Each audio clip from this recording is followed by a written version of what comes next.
Amoka was a young, hardworking woman with big dreams. She had finished her school with good results, but finding a good job in Lagos was not easy. For months, she went from one office to another, dropping her CV and hoping for a call. Sometimes she would sit under the hot sun for hours, waiting for interviews that never happened. One day, her luck finally changed. She got a job at a big and popular bank. Amoka was overjoyed. She believed her life would change for the better. On her first day, she wore her best dress and arrived early, her heart full of hope and excitement. But Amoka did not know that a storm was waiting for her. The bank had two powerful bosses, Mrs. Gloria and Mr. Daniel. They were both rich, respected, and feared. But behind their high positions, they were very wicked people. From the very first day, they made Amoka's life a living nightmare. "Who is this one?" Mrs. Gloria asked when she first saw Amoka. She didn't bother to greet her. She just gave her a cold, wicked look from head to toe and hissed, "I hope you know how to walk because I don't tolerate nonsense." "Yes, Ma. I will do my best," Amoka said politely, her voice shaking. But Mrs. Gloria just rolled her eyes and walked away without another word. It didn't take long for Amoka to realize that no matter how hard she worked, her best would never be enough for these bosses. "Amoka, why are you so slow? Do you want me to sack you?" Mrs. Gloria would scream, even when Amoka was walking as fast as she could. Mr. Daniel was even worse. "You must stay after work and finish everything. I don't care if you are tired," he would bark while the other workers went home early.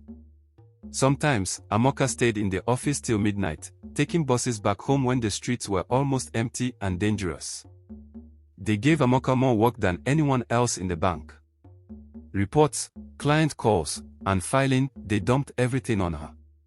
Sometimes, they would give her impossible deadlines just to see her struggle. If she made even one small mistake, they would shout so loudly that the whole office would hear. One afternoon, Amoka was handling a long queue of angry customers when Mrs. Gloria stormed up to her desk. "Why are these people still standing here? Are you sleeping on the job?" she screamed.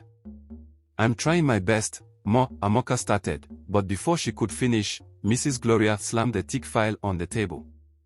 "Shut up. Finish this before you leave today," she said and walked away without waiting for a response. Amoka blinked back tears but kept walking. She had no choice. She needed the money. But the wickedness did not end there. One day, Amoka made a small mistake on a client's account, something that could easily be corrected. But Mr. Daniel blew it out of proportion. "You are so useless. How did they even hire you here?" he shouted in front of everyone.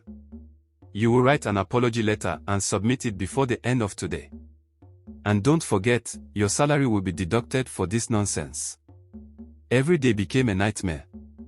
Amoka hardly had time to eat, and sometimes she cried in the office bathroom because the work was too much. She grew thinner and weaker, but she kept pushing. One day, after working late without food, Amoka fell sick. She was so weak that she could barely stand. When she called Mrs. Gloria to explain, hoping for some understanding, the woman only got angrier. "You better not miss work.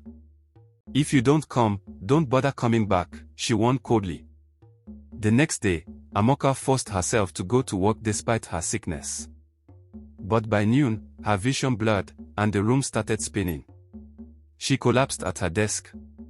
The other workers were scared and quickly rushed her to the hospital. But Mrs. Gloria and Mr. Daniel did not visit or call to check on her. While Amoka was in the hospital, strange things began happening at the bank. Important documents went missing, and big clients started withdrawing their accounts. The workers were fed up with the way the bosses treated them, and many started looking for jobs elsewhere. The atmosphere at the bank grew tense and unhappy. Finally, one brave worker reported Mrs. Gloria and Mr. Daniel to the bank's board of directors. The board launched a full investigation and uncovered how wicked and unfair they had been to Amoka and many other staff. The news spread fast, and soon, people on social media began calling for justice. The bank had no choice but to sack both of them. Mrs. Gloria and Mr. Daniel lost their high positions and their respect. They tried to find new jobs, but no one wanted to hire them because of their bad reputation. When Amoka returned from the hospital, she was surprised by what she met. The entire office cheered for her, they had all spoken up for her and supported her through everything. But the biggest surprise came when the bank's board called Amoka into a meeting. "We have seen your dedication, your hard work, and your patience," one of the directors said. "We believe you deserve a chance to lead." Amoka's heart raced as they handed her a letter. She opened it, and her eyes filled with tears of joy. She had been promoted to Mrs. Gloria's former position. The same office where she had been insulted and mistreated was now hers. And Amoka, unlike her wicked former bosses, promised to treat everyone with kindness and respect. Her life had finally changed for the better. And the wicked bosses faced their well-deserved downfall. Amoka's first day in Mrs. Gloria's former office felt like a dream. She remembered the insults and long nights but stayed focused on building a better workplace. She called a staff meeting, promising fairness and respect. The workers cheered, hopeful for change. Meanwhile, Mrs. Gloria and Mr. Daniel struggled to find jobs. No company wanted them due to their bad reputation. Desperate, they visited Amoka, begging for help. Despite everything they had done, Amoka chose kindness. She promised to speak to the board but left their fate in the bank's hands. Amoka's leadership brought peace and success to the bank.